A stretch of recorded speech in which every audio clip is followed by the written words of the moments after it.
اعوذ باللہ من الشیطان الرجیم بسم اللہ الرحمن الرحیم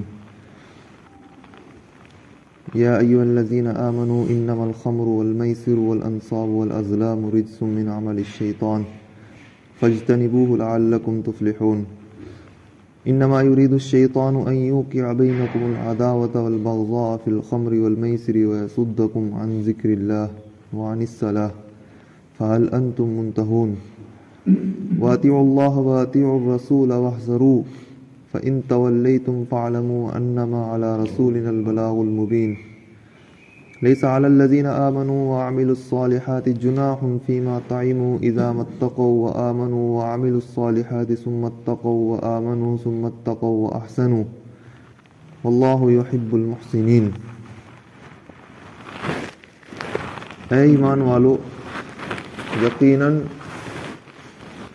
شراب، جوا اور بت اور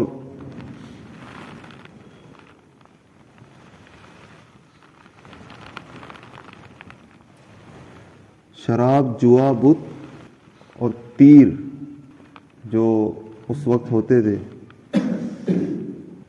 لاٹری کے تیر، وہ ناپاک ہیں، شیطان کے عمل سے ہیں، تو تم ان سے بچو۔ تاکید کے ساتھ اللہ رب العالمین نے فرمایا ہے کہ ایک تو ہے شراب، ان میں سے خمر۔ خمر جو لفظ ہے، اصل تو خمر کے معنی اس میں انگور کا کچا رس، جبکہ اس میں کھدے لگ گئے ہوں، سڑ کر جھاگ اٹھنے لگے ہوں، وہ اس کو شراب کہا جاتا ہے۔ لیکن دوسرے دلائل سے اور دوسرے علماء کے نزدیک، جس کو احناف کا بھی، ہمارا بھی یہی فتویٰ ہے کہ تمام نشاور چیزیں اس میں شامل ہیں۔ جتنی بھی نشے کی چیزیں ہیں، خواہ وہ سیال مادہ ہو یعنی لیکوڈ ہو، یا وہ جمع ہوا ہو، جیسے افیون ہے، بھانگ ہے، یہ دوسرے نشے کی جتنی چیزیں ہیں وہ سب اس میں شامل ہیں، یعنی وہ حرام ہے۔ دوسرے جوا بھی حرام ہے۔ والانصاب، اور بت، نسب کی جمع ہے انصاب، جیسے تھملے وغیرہ جو پوجنے کے لیے گاڑتے تھے، یا کوئی بت ہے یا کوئی مزار ہے، جیسے نسب ہمارے ہاں کھیتوں میں یہ انصاب ہیں، ان کی عبادت یہ بھی حرام ہے۔ والازلام، اور لاٹری کے تیر یہ بھی اصل میں جوا ہی ہے۔ اس وقت یہ ہوتا تھا کہ بہت سے تیر ہوتے تھے ایک ترکش میں، ان میں کچھ میں لکھا ہوتا تھا 20%، کسی پر لکھا ہوتا تھا 30%، کسی پر لکھا ہوتا تھا 50%، اس طرح کچھ تیروں پر تو اس طرح لکھا کر، اور کچھ تیروں پر کچھ بھی نہیں لکھا رہتا تھا۔ پھر کچھ لوگ ملتے اور کہتے کہ بھائی ایک اونٹ ذبح کریں گے، مثلا 10 لوگوں نے مل کر ایک اونٹ ذبح کیا، 7 تیروں پر انہوں نے حصے مقرر کر کے لکھ دیے اور 3 تیروں پر نہیں لکھے۔ جب اونٹ ذبح ہو گیا تو گوشت تقسیم ہوگا ان تیروں کے حساب سے، جس کے حصے میں جو تیر آئے گا اس کو اتنا گوشت ملے گا، اور جس کے حصے میں خالی آئے گا اس کو کچھ بھی نہیں ملے گا، یا جس کے حصے میں خالی آئے گا وہ سارے اونٹ کا خرچہ اٹھائے گا۔ اس طرح کی انتاکشری تھی۔ یہ شیطان کا کام ہے، ناپاک ہے، شیطان کے کام میں سے ہے، تو تم اس سے بچو تاکہ تم کامیاب ہو جاؤ۔ آج کل جو بازار میں لاٹری وغیرہ ڈالتے ہیں، ایک تو سیدھی سادی سی لاٹری ہے، مثلا کچھ لوگوں نے اکٹھے ہو کے پیسے جمع کر دیے اور ایک متعینہ وقت پر بانٹ لیے، تو یہ تو اس لاٹری میں شامل نہیں ہے۔ لیکن جو عام طور پر جو بازاری لاٹری اس کو کہا جاتا ہے، کہ ایک آدمی اس کو چھڑانے کے لیے پیسے دیتا ہے، ایکسٹرا پیسے دیتا ہے، وہ بھی اس میں شامل ہے، وہ بھی ناجائز ہے، اس کی بھی اجازت نہیں ہے۔ اللہ رب العالمین نے پہلے تو فرمایا کہ یا الذین آمنوا، کہ اے ایمان والو، پھر تاکیداً انما الخمر، یعنی بے شک کا لفظ لے کر آئے کہ شراب ہے، جوا ہے، اور یہ بت ہیں، اور یہ تیر وغیرہ ہیں۔ پھر لفظ آیا رجسن، یہ ناپاک ہے، من عمل الشیطان، شیطان کے کاموں میں سے ہے۔ فاجتنبوہ، پھر تم اس سے بچو۔ اتنے الفاظ اس قدر تاکید کے ساتھ اللہ رب العالمین نے بیان فرمائے ہیں. جیسا کوئی کسی کو کہے کہ لاڈلے ذرا پانی پلاؤ, تو کوئی بد نصیب ہی ہوگا جو پانی نہیں پلائے گا. کوئی کہے کہ بیٹا ذرا بیڑی مت پیا کرو, یا میرے پیارے بیڑی مت پیا کرو, تو کوئی بد نصیب ہی ہے جو پھر اس حکم کو ٹھکرائے. اللہ رب العالمین نے پہلے تو یہ فرمایا اے الذین آمنوا, ایمان والو, ایمان کی صفت بیان کر کہ یہ سب چیز بے شک حرام ہے, شیطان کا کام ہے. فاجتنبوہ, پھر تم اس سے بچو. لعلکم تفلحون, اور پھر فرمایا کہ تاکہ تم کامیاب ہو جاؤ, فلاح پا جاؤ. انما یرید الشیطان ان یوقع بینکم العداوۃ والبغضاء فی الخمر والمیسر, یقیناً شیطان یہ چاہتا ہے کہ تمہارے درمیان عداوت کو اور بغض کو اس شراب کے ذریعے سے اور جوئے کے ذریعے سے پیدا کر دے. تمہارے درمیان ایسے بغض ڈال دے اور عداوتیں ڈال دے.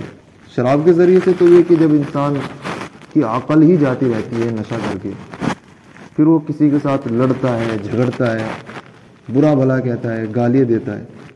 نشہ اترنے کے بعد بھی دل میں تو بدستور رنجش باقی رہے گی, گرچہ نشہ اترنے کے بعد لڑائی تھم جائے لیکن دل میں تو رہتا ہے.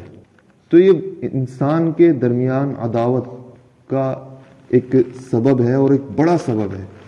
شریعت میں تو اس کو کہا ہے کہ یہ ام الخبائث ہے, تمام برائیوں کی جڑ ہے. اور سٹے کی حالت میں بھی یہ ہوتا ہے کہ جو ہارتا ہے وہ جیتنے والے کے لیے دل میں بغض رکھتا ہے. اگلی مرتبہ شامل اس کے دل میں یہی رہتا ہے کہ اب کہ ضرور جیتنا ہے, اور پھر بھی ہار گیا تو اس کی دشمنی کی انتہا کوئی نہیں رہتی. اور بڑے بڑے جھگڑے اس میں ہوتے ہیں. کورو پانڈو کا جھگڑا بہت زبردست ہے, اس کے آخر میں ایک زبردست جنگ ہوئی تھی, پتہ نہیں صحیح تھا یا غلط تھا, لیکن بہرحال سٹے کے اوپر ہی تھا. ایک نے ایک کو سٹے سے اپنے سلطنت بھی ہرائی, اپنا گھر بھی ہرایا, اپنی بیوی بھی ہرا دی, اور پھر نکل گئے کاسا ٹھا کر جنگلات میں, اور آتے ہیں پھر 15 سال کے بعد سلطنت حاصل کرنے. یہ سب سٹے کی وجہ سے ہے. اور آج بھی یعنی شراب اور سٹے کی جتنی برائیاں ہیں اس کو بیان کرنے کے لیے کوئی یورپ اور امریکہ کے واقعات بیان کرنے کی ضرورت نہیں ہے. ہر ایک کی آنکھوں کے سامنے ہے کہ کیا ہو رہا ہے, کس قدر نقصان اس سے ہو رہا ہے, کس قدر بیماریاں اس سے پھیل رہی ہیں. اسی لیے اللہ رب العالمین نے اتنی تاکید کے ساتھ بیان فرمایا ہے کہ بے شک شیطان یہ چاہتا ہے کہ تمہارے درمیان دشمنی کو پیدا کر دے, بغض ڈال دے تمہارے درمیان.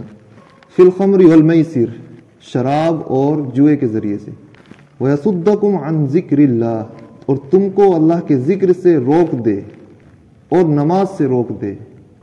کہ جو انسان ان میں لگ جاتا ہے پھر فرائض کا عقل جاتی رہتی ہے تو پھر فرائض کا خیال نہیں رہتا, اور جب جوئے میں لگ جاتا ہے تو پھر جیتنے کے چکر میں نہ جانے کس وقت اور کیسے کیسے وقت اوقات اپنے ضائع کرتا ہے. راتوں بیٹھا رہتا ہے تاش کے پتے ہاتھ میں لے کر, نہ کچھ حاصل ہوتا نہ کچھ پاتا, لٹاتا رہتا ہے انسان, نہ اللہ کا ذکر کا رہتا. تو شیطان چاہتا ہے کہ اللہ کا ذکر سے تم کو روک دے ان دونوں چیزوں میں لگا کر. وعن الصلاح, نماز سے روک دے. فہل انتم منتہون, تو جب اتنی برائیاں اس میں ہیں تو کیا تم باز آؤ گے. اس میں ہلکی سی ایک تحکم بھی ہے, ہلکا سا ایک میں جھنجھوڑنا بھی ہے, تو کیا اب تم باز آؤ گے. فہل انتم منتہون واطیعوا اللہ واطیعوا الرسول واحذروا, اللہ کی اطاعت کرو, رسول کی اطاعت کرو. واحذروا, اور بچتے رہو. فَإِن تَوَلَّيْتُمْ فَاعْلَمُوا أَنَّمَا عَلَى رَسُولِنَا الْبَلَاغُ الْمُبِينُ, پھر ابھی اگر تم روگردانی کرو گے تو پھر جان لو کہ ہمارے رسول پر تو صرف پہنچانا ہے واضح طور پر. رسول نے پہنچا دیا. رسول نے کہا کہ شراب حرام ہے, رسول نے کہا کہ جوا حرام ہے, بت پرستی حرام ہے, رسول نے کہا کہ نماز فرض ہے, رسول نے کہا کہ زکوٰۃ ادا کرنا ہے, حج فرض ہے. اب پہنچا دیا ہے, عمل کرنا اب انسان کی ذمہ داری ہے. پہنچانے کے بعد پھر بھی اگر تم روگردانی کرو گے تو پھر ایک ہی بات ہے کہ ہمارے رسول پر تو صرف پہنچانا ہے, باقی کام اب تم پر ہے. عمل کریں گے تو بھلا پائیں گے, اور نہیں کریں گے تو اپنا نقصان اٹھائیں گے. لیس علی الذین آمنوا وعملوا الصالحات جناح فیما طعموا, جب یہ شراب کی حرمت نازل ہوئی تو جو پہلے شراب پیتے تھے یا پہلے شراب نوش کر کے جو انتقال ہو گیا جن کا، وہ بھی پیتے تھے. تو اس کے تعلق سے پھر صحابہ اکرام نے دریافت کیا کہ یا نبی اللہ ان کا کیا ہوگا جنہوں نے پہلے شراب کہ حرام ہے اور ہم کو معلوم نہیں ہو سکا اور ہم تو پہلے شراب پیتے تھے. تو جب تک حکم نہیں آیا تھا تو پھر اس کی حرمت بھی نہیں تھی. تو اس وجہ سے اللہ رب العالمین نے فرمایا کہ ان پر جو ایمان لائے ہیں، جنہوں نے نیک عمل کیا ہے، کوئی گناہ نہیں ہے اس چیز میں جو وہ کر چکے ہیں، جو وہ کھا چکے ہیں، اس میں کوئی گناہ نہیں ہے کیونکہ وہ حرمت سے پہلے تھا. اذا متقوا وآمنوا، جبکہ وہ تقوی اختیار کرتے ہوں اور ایمان رکھتے ہوں اور نیک عمل کرتے ہوں تو ان پر کوئی گناہ نہیں ہے. حرمت کے بعد پھر کوئی اگر اس کی حرام ہونے کے بعد بھی پھر اگر کوئی شراب پیتا ہے یا جوا کھیلتا ہے ان پر گناہ ہے. ثم اتقوا وآمنوا ثم اتقوا واحسنوا، تو ان پر کوئی گناہ نہیں ہے. پھر اگر وہ تقوی اختیار کریں اور ایمان لائیں، پھر اگر تقوی اختیار کریں اور بھلا کام کریں تو گزشتہ میں ہوئے گناہ کی حرمت سے پہلے اس پر کوئی گناہ نہیں ہے. واللہ یحب المحسنین، اور اللہ رب العالمین پسند فرماتے ہیں بھلا کام کرنے والے پر. بھلا کام کرنے والے کو اللہ رب العالمین پسند فرماتے ہیں، احسان کرنے والے کو اللہ رب العالمین پسند فرماتے ہیں. احسان کے معنی کیا ہے؟ احسان کے معنی ہے کسی بھی کام کو سلیقے سے کرنا. خواہ ہم نماز پڑھ رہے ہوں تو اس میں بھی احسان ہے، زکوٰۃ دے رہے ہوں تو اس میں بھی احسان ہے، سڑک پر چل رہے ہوں تو اس میں بھی احسان ہے، رزق حاصل کر رہے ہوں تو اس میں بھی احسان ہے. یعنی سلیقے سے انسان کی شرافت، شریعت کے اصول میں رہتے ہوئے جو بھی ہم کام کریں گے وہ احسان ہے. تو اللہ رب العالمین ایسے بندے کو پسند فرماتے ہیں.